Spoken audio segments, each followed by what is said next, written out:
"Stop stealing my water, Paula."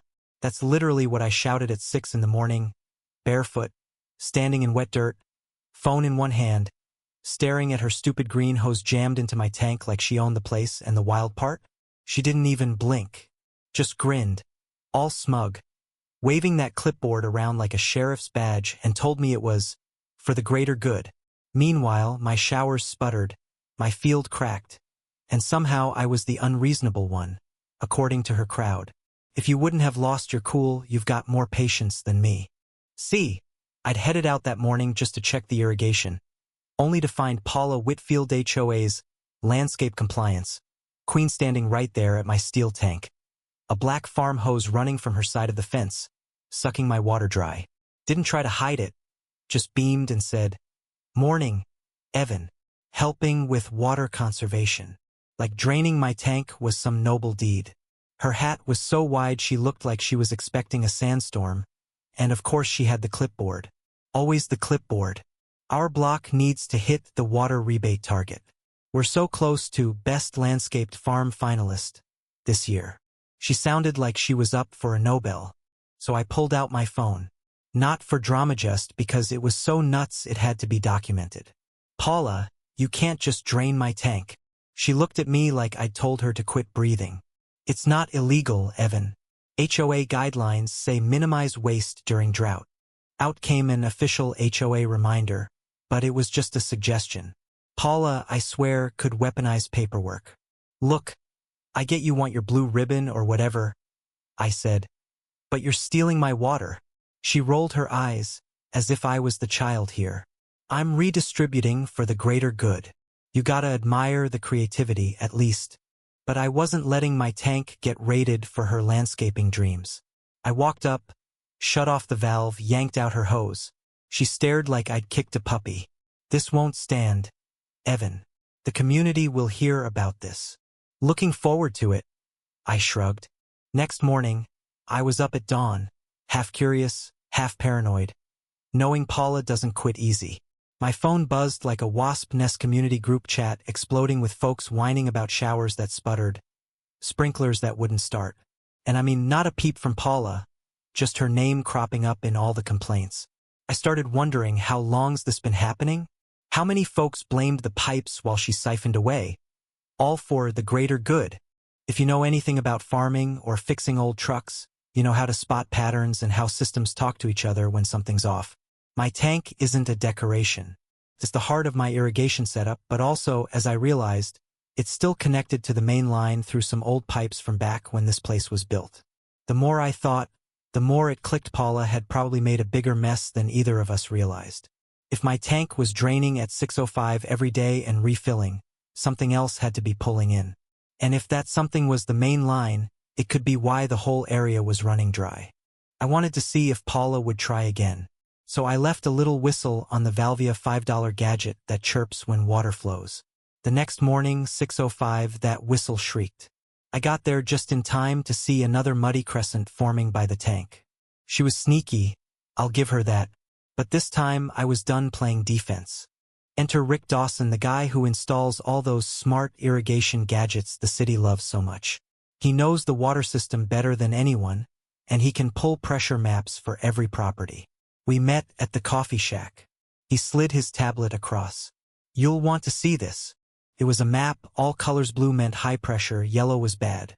Paula's tract was yellow, and so were 4 or 5 farms around her. If there's an anomaly, the city can pull your rebate, $40,000 down the drain. Rick grinned.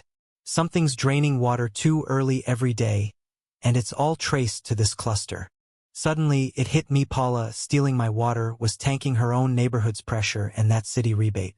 Is there any way my tank could be causing all this?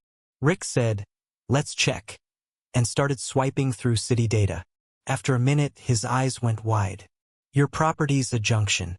There's a backup ring system from the 90s, drought-hidden pipes that trigger if pressure drops. Turns out, if you drain my tank, you trigger the ring, and it pulls water in to refill from the main line upstream of Paula's whole block. So by saving water, she was actually draining her own neighborhood." I wanted proof, so Rick offered to file a report, get city inspectors out for a real test. "Let's keep it quiet," I said. Don't tip off Paula. Rick agreed. Saturday, inspectors would show up. Sometimes the best revenge is just letting someone trip their own wire, you know? My wife Nora, who's got the best radar for trouble, came out to the porch as I replayed the audio recording. That's not a hose, she said, listening. That's big flow. Pipes rumbling. Sure enough, complaints rolled in from the group chat: showers failing, sprinklers dead, all from Paula Street. And right on cue, our neighbor Mrs. Henderson Knockage been around since the backup system was installed, way back in '92. She remembered the meeting, the panic, the way 6 properties, mine included, were all connected to a pressure-sharing network nobody really wanted. If someone drains a junction, it brings back all that old resentment, she said. She even had the original blueprints and inspection permits. Her late husband was on the water board. With those papers, it was clear Paula wasn't just a garden thief. She was triggering a system meant for emergencies. When she drained my tank, the backup ring would refill it, stealing water from her own neighbors. And all of it was still technically on the books, federally funded, city-monitored, ready to go nuclear if anything went wrong. Saturday, I set up everything: chalk marks, mirrors, time-lapse camera, turned my yard into a forensic crime scene. 6:05 came and went. For once, no whistle. But at 6:20, there was a deeper rumble. The system was activating itself, and my camera caught the sunlight sparkling off new wet tracks. Right as the city's inspection van pulled up, Mike, the inspector, started setting up pressure gauges, his partner running cables and sensors. There's a reverse flow somewhere in the system, he muttered. Within an hour, they'd mapped the flows. Your tank's not just a storage unit. It's the trigger for the entire backup network. Every time it drains, water flows backward through 6 properties. Someone's been draining your tank and activating a dormant municipal system. The data didn't lie. And with Mrs. Henderson's documents, it was all legal evidence. We'll need to file a formal report, Mike said, and investigate any unauthorized use. Paula, for all her HOA authority, was about to get steamrolled by real law. Sunday morning, the whole farm community got an automated city alert: reverse flow anomaly. System diagnostics pending. Within minutes, group chat blew up. Everyone's phone buzzed. Neighbors started marching toward Paula's barn, yelling about dry showers and broken rebates. The live drama was something to see. Paula, pale, confused, getting bombarded by questions and camera phones. Rick arrived, showing city water flow maps, lighting up my property like a switchboard. Every time your tank's drained, the system activates. Paula's been stealing from everyone, including herself. Paula tried to explain. I was helping the community. Rick just shook his head.